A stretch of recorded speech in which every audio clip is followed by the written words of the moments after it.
अस्सलाम वालेकुम। मैं हूं मोहम्मद ज़िशान। दो तीन बड़ी अहम बातें करनी हैं। एक तो ये कि इलेक्शन कमीशन के दफ्तर में रात गए बड़े अहम इजलास हुए हैं, उस बारे में आपको बताएंगे कि वो प्लानिंग क्या है आगे और किस पार्टी के ख़िलाफ़ है, किस शख्सियत के ख़िलाफ़ है, ये सारी चीज़ें आपके सामने रखेंगे। इसके अलावा हम बात करेंगे असद उमर साहब के बारे में। उन्होंने इंकशाफ किए हैं कि जब ऑपरेशन रिजीम चेंज होने वाला था या हो रहा था तो उससे पहले किन साहब ने बुलाया था उनको या किसने उनको पैगाम दिया था और उनसे कहा था कि आप फ़लाँ करें, वो क्या करें वो आपको आगे चल के बताते हैं। लेकिन उससे पहले आपसे गुजारिश है कि अगर आपने अभी तक हमारे चैनल को सब्सक्राइब नहीं किया तो हमारे चैनल को लाजमी सब्सक्राइब करके बेल आइकन पर लाजमी क्लिक करें।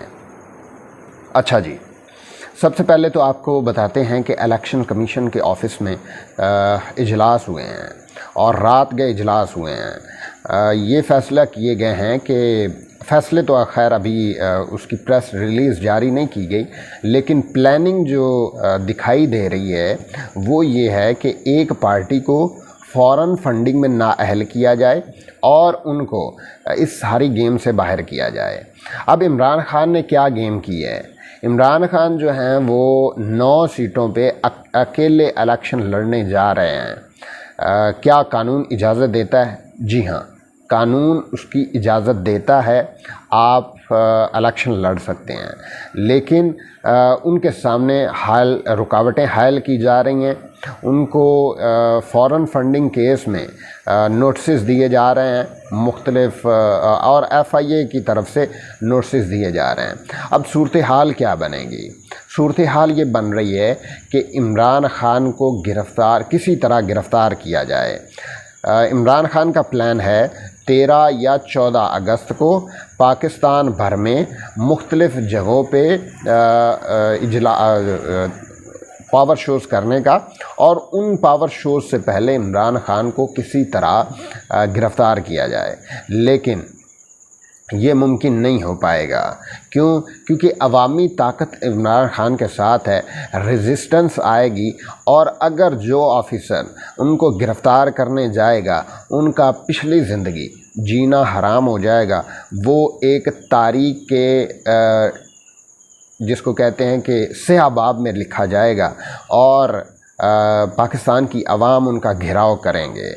अब सूरत हाल ये बनी हुई है कि बनी गाला के अतराफ़ में मुबैना तौर पे असातिज़ा को लाके वहाँ पे एहतजाज कराया जा रहा है और ये तासुर दिया जा रहा है कि उनकी जो पावर है, अवामी पावर है, वो उनके साथ नहीं है, और वहाँ पे जो सिक्योरिटी फोर्सेस हैं उनको तैनात किया गया है, और ये कहा गया है या ये मुबैना तौर पे ये हो सकता है कि उनको गिरफ़्तार किया जा सके। लेकिन बड़ा मुश्किल हो जाएगा सब के लिए कि इमरान ख़ान को गिरफ़्तार करें या ना करें। मेरे ख़्याल से गिरफ़्तार नहीं कर पाएंगे। बड़ा इस बारे में बड़ा दिल जिगरा रखने की ज़रूरत है। और अगर जिस ऑफ़िसर ने, देखें, ऐसे कोई इसको हाथ तो नहीं लगाएगा।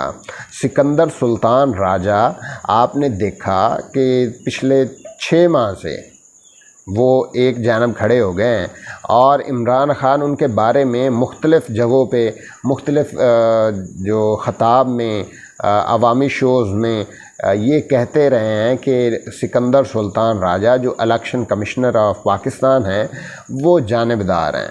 वो एक तरफ खड़े हो जाते हैं और वो एक तरफ खड़े हो गए हैं। अब वो चाहते हैं कि इनको हटाया जाए और हटा के नए और शफाफ इलेक्शंस करवाए जाएं। पाकिस्तान में इस वक्त इमरान ख़ान 9 सीटों पे इलेक्शन लड़ने जा रहे हैं। मतलब कि एक उम्मीदवार है, उनकी 12 पार्टियों के 9 उम्मीदवारों से मुकाबला है, बल्कि 9 उम्मीदवारों से भी नहीं, 12 हलकों में लातादाद उम्मीदवारों से मुकाबला है। अब देखें कि ये सूरत हाल ये अकेले खड़े हो गए हैं एक तरफ, और इन सारों का प्लान ये है कि इलेक्शन कमीशन के ज़रिए से इमरान खान को नाअहल करवाया जाए, इस सारी गेम से बाहर किया जाए।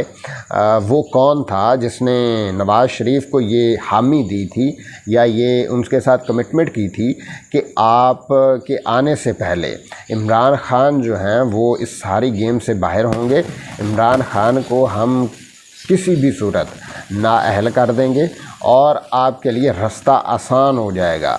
आप पाकिस्तान आएंगे, यहाँ पे सियासत करेंगे और सियासत करने के साथ साथ आप दोबारा वज़ीर आज़म बनेंगे। एक तरफ तो ये प्लान था, दूसरी तरफ आसिफ अली ज़रदारी के साथ प्लानिंग की जा रही थी, हो चुकी थी कि इमरान खान को माइनस करो, इमरान खान को रिमूव करो, बिलावल भुट्टो ज़रदारी को अगला वज़ीर आज़म बनाएंगे। आसिफ अली ज़रदारी ने अपने कई इंटरव्यूज़ में ये इंकशाफ किया या ये कहा कि मैं अपनी ज़िंदगी में बिलावल को वज़ीर आज़म बनाना चाहता हूँ। और ये किसकी ईमा पे हो रहा है? पाकिस्तान का 75 साल की तारीख़ में कोई ऐसा दौर नहीं आया जिसमें खुफिया हाथों ने मुलाकातें ना की हों, खुफिया हाथों से। लेकिन इस दफ़ा और पाकिस्तान के जो अवाम हैं वो हमेशा से बेवकूफ़ बनते आए हैं। पहले हमें इन लोगों ने डिक्टेटर्स के ज़रिए साइडलाइन करने की कोशिश की, फिर जनरल मुशर्रफ ने पाकिस्तान को एक ऐसी जंग में धकेल दिया जहाँ का हमारे साथ कोई वास्ता नहीं था, हम वहाँ पे कुछ किसी किस्म का हमारा लेना देना नहीं था, हमारा कबायली इलाका तबाह हो गया इस सारी सूरत हाल में।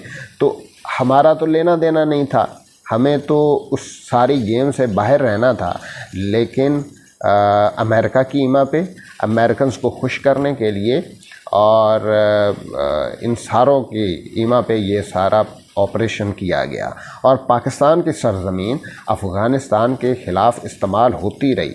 यहाँ से राहदारी दी गई, यहाँ से अड्डे दिए गए और यहाँ से ड्रोन उड़ाए गए। फिर वो ड्रोन्स वापस पाकिस्तानियों पे गिरते थे, हमारा कबायली इलाका तबाह हो गया।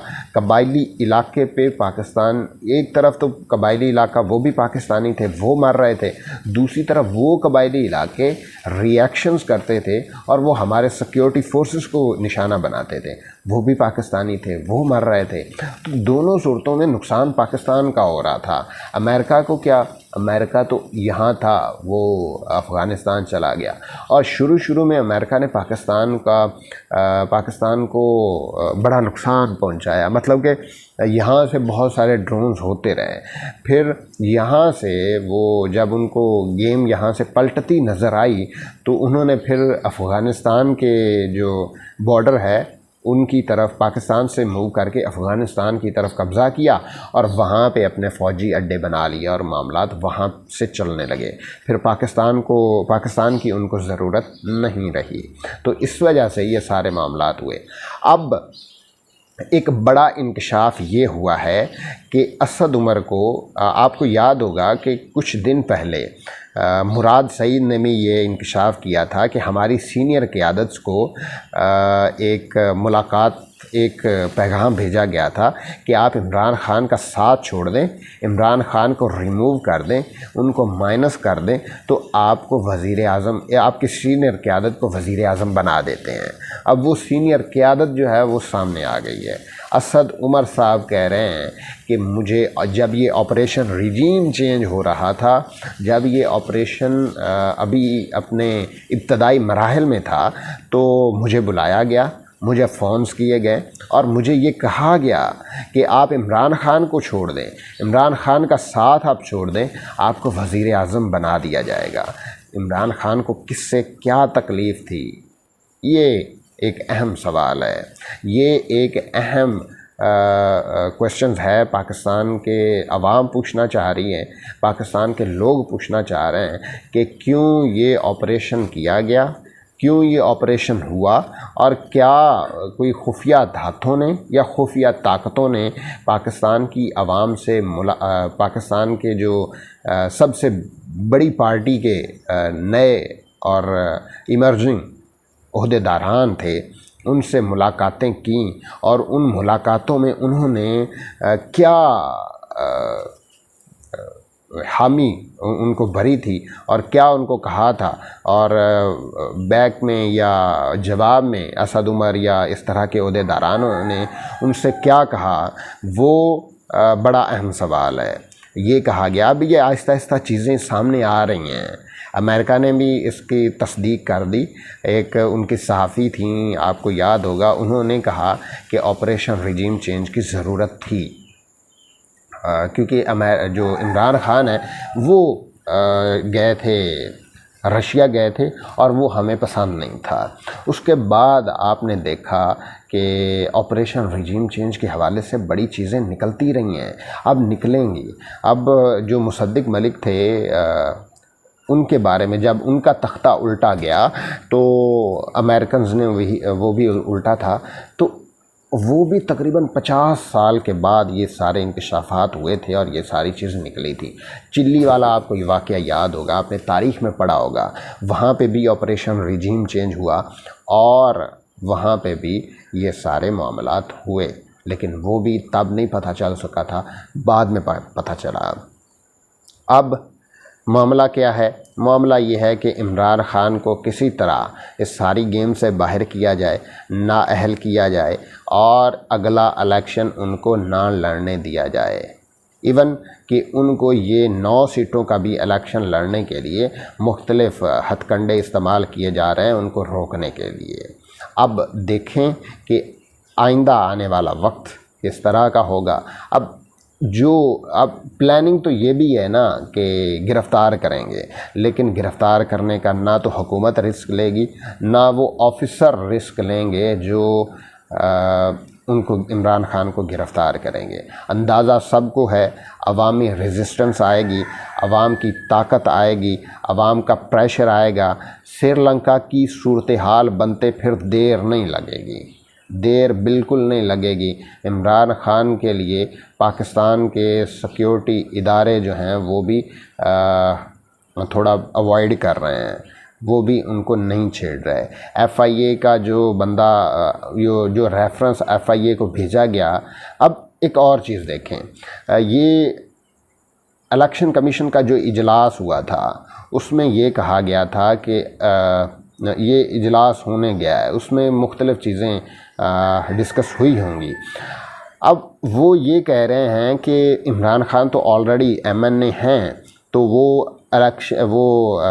किस तरह से लड़ सकते हैं, ये इलेक्शन किस तरह से लड़ सकते हैं। तो देखें, बात ये है कि इमरान खान और उनके साथ 124 अरकान जो हैं उन्होंने इस्तीफ़े दिए थे और इस्तीफ़े दे के उन्होंने, और वो डिप्टी स्पीकर कासिम सूरी ने एक्सेप्ट भी किए थे, उनकी तस्दीक भी की थी, और वो रेफरेंस, वो इस्तीफ़े इलेक्शन कमीशन को भी भेजे थे और कहा था कि आप इनको डी नोटिफाई करें। सारा प्रोसीजर हो गया था, लेकिन राजा परवेज़ अशरफ ने उनको रिस्टोर किया और रिस्टोर करके अब वो कहते हैं कि ये, क्योंकि इसमें कानून में तो इसकी गुंजाइश ही नहीं है कि आप दोबारा उसको रिस्टोर करें और ये सारी चीज़ें होंगी। अब इमरान खान के ख़िलाफ़ ये रेफरेंस दायर करेंगे, मनी लॉन्ड्रिंग का रेफरेंस दायर करेंगे और ये करेंगे कि फ़ॉरेन फंडिंग का करेंगे और ये कहेंगे कि इमरान खान ने क्या जो चंदा आया था, जो बाहर से जो इमदाद आई थी, वो पाकिस्तान में दहशतगर्दी के लिए इस्तेमाल हुई है, लेकिन इसका साबित नहीं कर सके, ना ये साबित कर सकेंगे। अब देखते हैं कि आइंदा लाहे अमल क्या होगा। पाकिस्तान की आवाम जो है वो देखेंगे कि क्या मामलात होते हैं। पाकिस्तान के आवाम अगर इमरान खान को गिरफ़्तार किया गया तो कितनी बाहर निकलती है, ये एक अहम सवाल है। पाकिस्तान पाइंदाबाद।